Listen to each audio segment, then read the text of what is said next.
kami akan menemani waktu luang Anda di acara Surser, program acara yang mengajak Anda traveling bersama saya untuk mengunjungi keindahan sudut demi sudut wilayah provinsi di Kalimantan Tengah. Nah pemirsa, ikutin terus Surser, ayo kita menanjung. Kabupaten Kapuas adalah salah satu kabupaten yang berada di Provinsi Kalimantan Tengah, Indonesia. Kabupaten Kapuas terdiri dari 14 kecamatan dengan jumlah penduduk 410.000 jiwa lebih.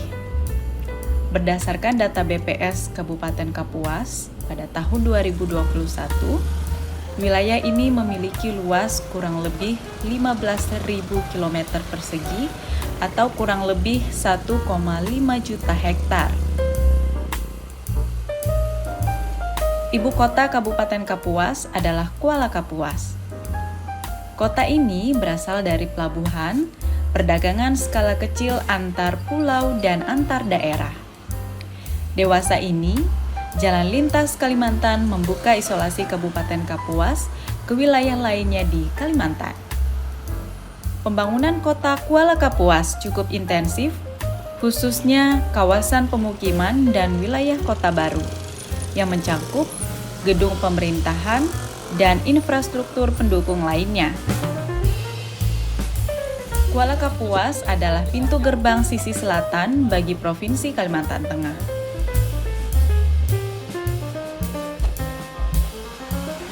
Rute perjalanan dari kota Palangkaraya menuju Banjarmasin, biasanya para pemudik akan singgah di rest area yang ada di Kabupaten Pulang Pisau.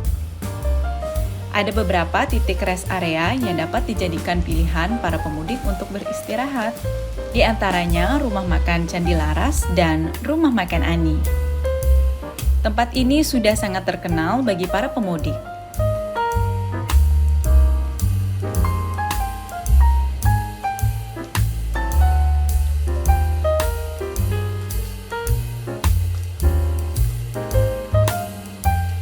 Selain beristirahat, para pemudik bisa mengisi perut yang kosong selama perjalanan. Terdapat aneka macam hidangan yang dapat disantap dengan harga yang relatif terjangkau.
Selain itu, ada juga aneka cemilan yang dapat dijadikan kudapan selama dalam perjalanan.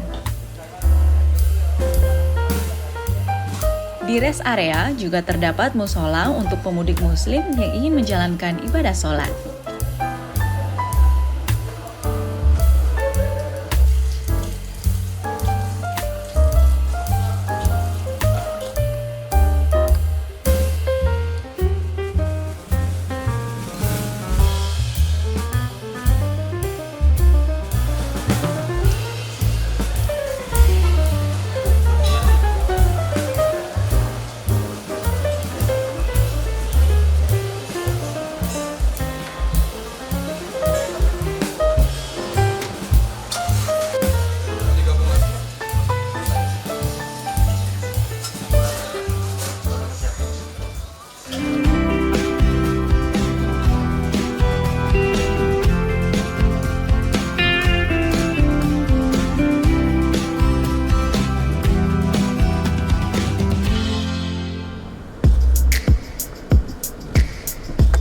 Kelurahan Mandumai merupakan sebuah desa yang berada di wilayah Kabupaten Kapuas, tepatnya di Kecamatan Kapuas Barat. Kelurahan ini dihuni oleh sekitar 2.000 lebih penduduk yang menyebar di 67 km persegi luas wilayahnya.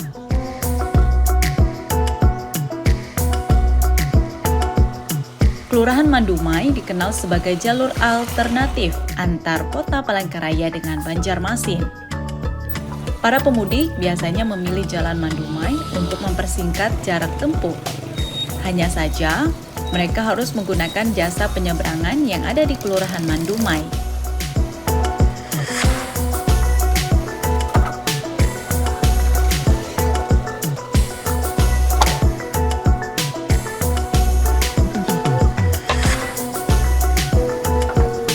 Pengguna jasa penyeberang ini pun tampak sangat banyak. Tak menunggu lama, moda angkutan penyeberangan ini dipenuhi para warga yang hilir mudik dari wilayah Kalimantan Tengah menuju wilayah Kalimantan Selatan.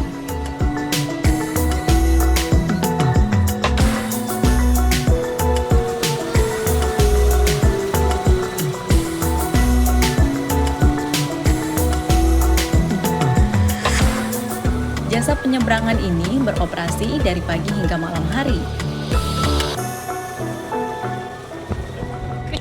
Halo pemirsa, dimanapun Anda berada saat ini, kita dan kru, saya dan kru tepatnya sedang berada di feri penyeberangan. Dan feri penyeberangan ini berlokasi di Mandumai, Kapuas Barat. Dan saat ini kita sedang menunggu loading penumpang untuk ke seberang sana pemirsa. Tapi sekarang kita lagi menikmati pentol dulu.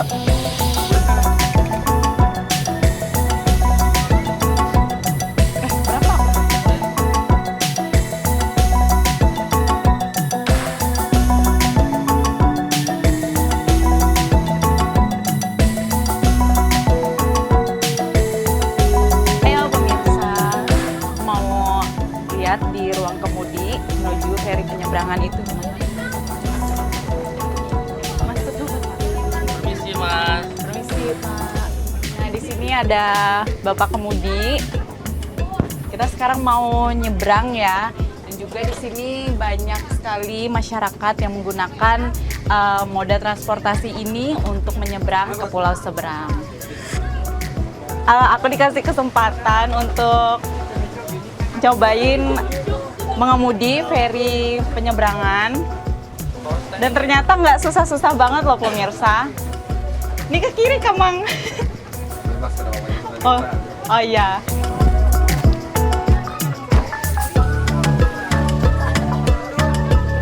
Saya penasaran nih Mbak, biasanya kan lewat jalan sana lebih bagus, tapi kenapa Mbak lebih memilih alternatif jalan feri penyeberangan ini? Sana jauh.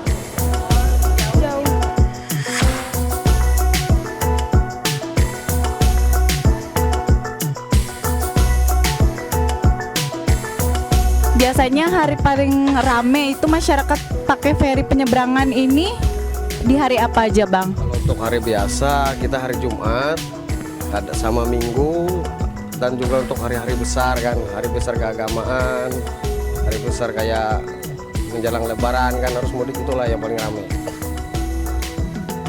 Biasanya kalau untuk jam-jam operasionalnya yang paling rame kayak gitu kapan tuh Bang? Pagi sama sore. Anak sekolah mau berangkat terus pulang. Pulang kerja, sebagian kan yang karyawan sawitan kan pulang kerja juga.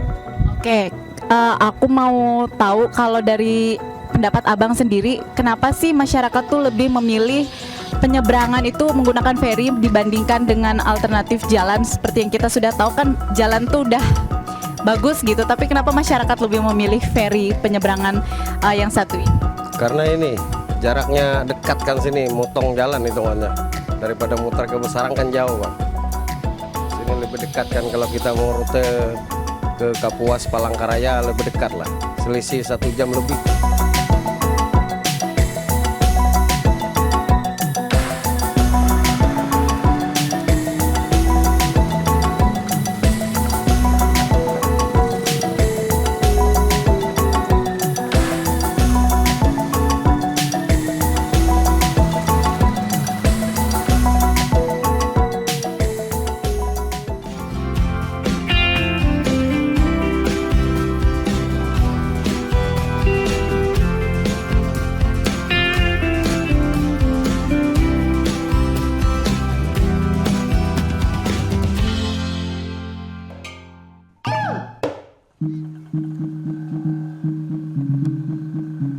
Penduduk asli Kelurahan Mandumai adalah suku Dayak Ngaju. Namun, seiring berjalannya waktu, para pendatang mulai membaur. Agama yang dianut oleh penduduk asli desa Mandumai adalah agama Keharingan, sebuah kepercayaan leluhur suku Dayak yang dianut turun-temurun. Di beberapa sudut desa, masih terdapat beberapa sandung, yaitu bangunan seperti rumah kecil yang merupakan tempat untuk menyimpan tulang belulang leluhur yang sudah meninggal dunia.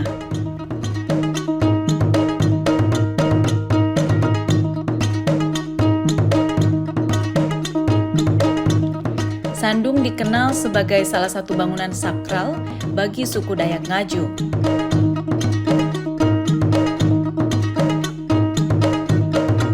Selain Sandung, terdapat juga situs sejarah di Kelurahan Mandumai. Bangunan Humahai yang artinya rumah besar ini terbuat dari kayu ulin, kayu yang terkenal sangat kuat dan awet. Ya pemirsa, rupanya di Mandumai ada betang, yang dimana warga Mandumai menyebutnya dengan Humahai. Bagaimana sih Humahai di Mandumai? Yuk ikutin terus.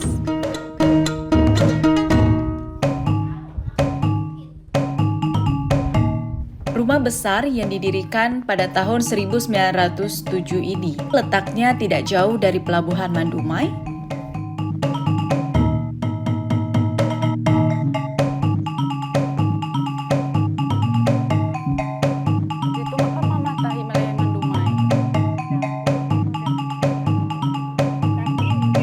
Di ruang tamu terdapat silsilah keturunan dari pendiri Humahai.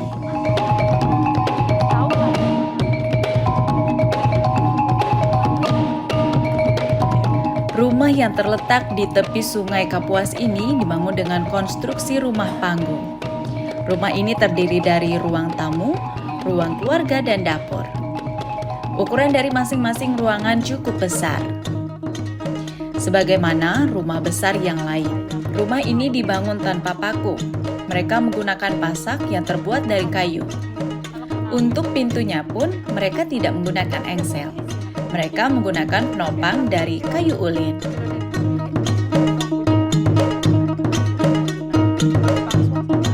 Di jendelanya pun selain ada jendela, juga ada teralis yang terbuat dari kayu.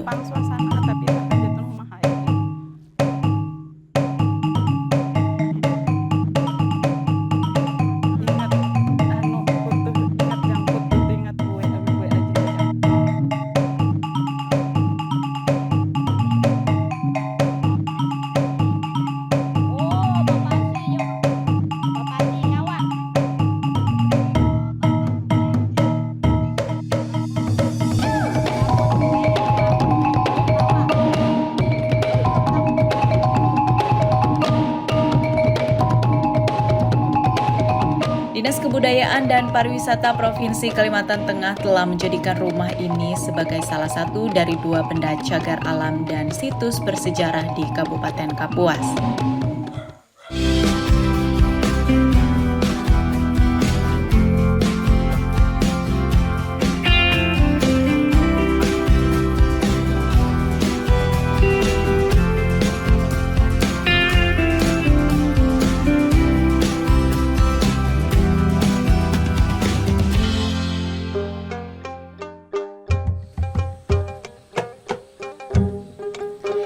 Selain Humahai, di Kelurahan Mandumai juga terdapat situs sejarah yang tak kalah menarik, yaitu Gereja Immanuel. Berdasarkan sejarahnya, Gereja Immanuel di Mandumai ini didirikan pada tahun 1876 dengan melewati beberapa tahap perbaikan. Karena pada mulanya bangunan ini bersifat semi permanen dan kecil.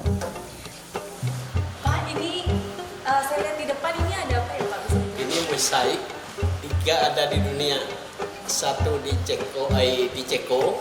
Cekoslovakia, 2 di Brasil, 3 di Indonesia, ya di sini, ya di Mandumai. Dibuat 1910 sampai Mandumai 1915. Dibuat di Jerman. Sampai sekarang masih kokoh. Masih kokoh. Kalau yang ini Ini di Barat.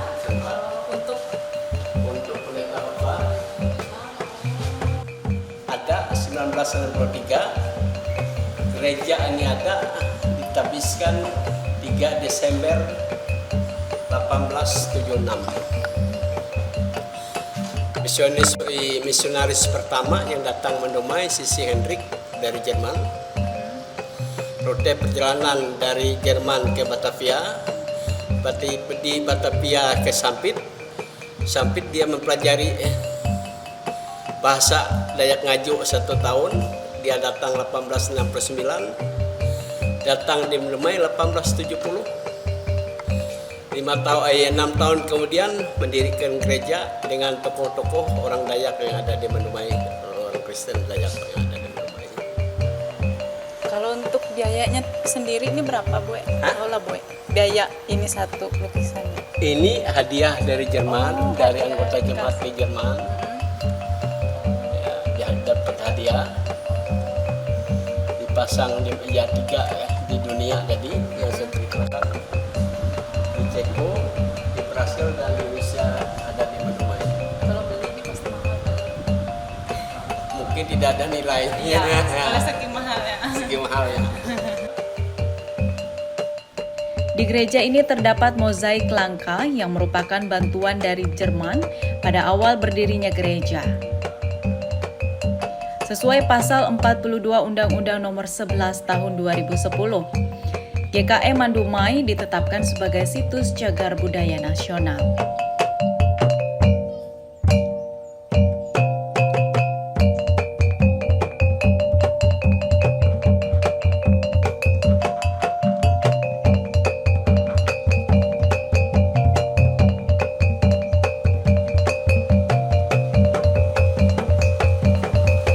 Kelurahan Mandumai juga terdapat sebuah masjid bersejarah. Masjid ini merupakan salah satu masjid tertua di Kabupaten Kapuas. Masjid ini bernama Masjid Al-Ikhlas, dibangun pada tanggal 4 Agustus 1903. Pembangunan masjid ini dahulunya diprakasai oleh 4 tokoh masyarakat yang namanya terpahat di 4 tiang utama masjid ini. Masjid ini sudah beberapa kali mengalami pemugaran. Banyak bagian bangunan yang diperbaharui. Bentuk bangunan masjid pun sebagian besar berubah, namun ada beberapa bagian yang masih dipertahankan. Sebagai masjid tertua, Masjid Al-Ikhlas merupakan tempat pelaksanaan ibadah sholat 5 waktu berjamaah. Selain melaksanakan sholat 5 waktu berjamaah, warga sekitar masjid juga kerap melaksanakan kegiatan lain seperti pengajian atau yasinan.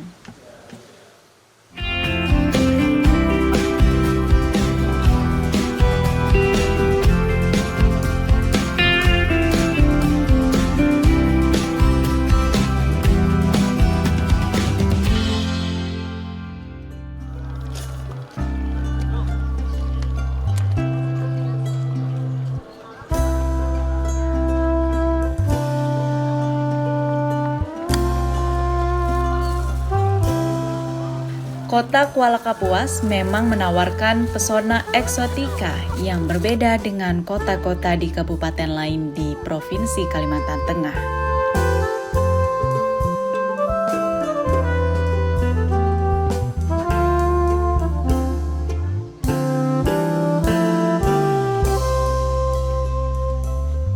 Selain menghadirkan nuansa klasik, di beberapa sudut kota juga terdapat wisata kuliner yang memanjakan lidah para pengunjung, seperti yang ada di kawasan dermaga Kota Kuala Kapuas.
Sungai Kapuas menyimpan banyak cerita, baik hikayat klasik atau sejarah maupun hamparan problematika saat ini.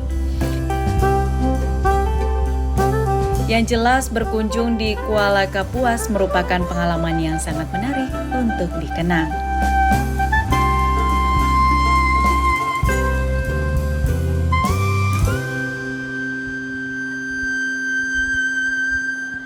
Dan pemirsa, akhirnya kita harus menyudahi kebersamaan kita dalam acara Surser TVRI Kalimantan Tengah. Semoga tayangan ini dapat menambah pengetahuan dan wawasan kita tentang Provinsi Kalimantan Tengah. Saya Gloria Esteriana beserta kru acara Surser mohon pamit undur diri dari hadapan Anda. Sampai jumpa di edisi berikutnya. Bye-bye.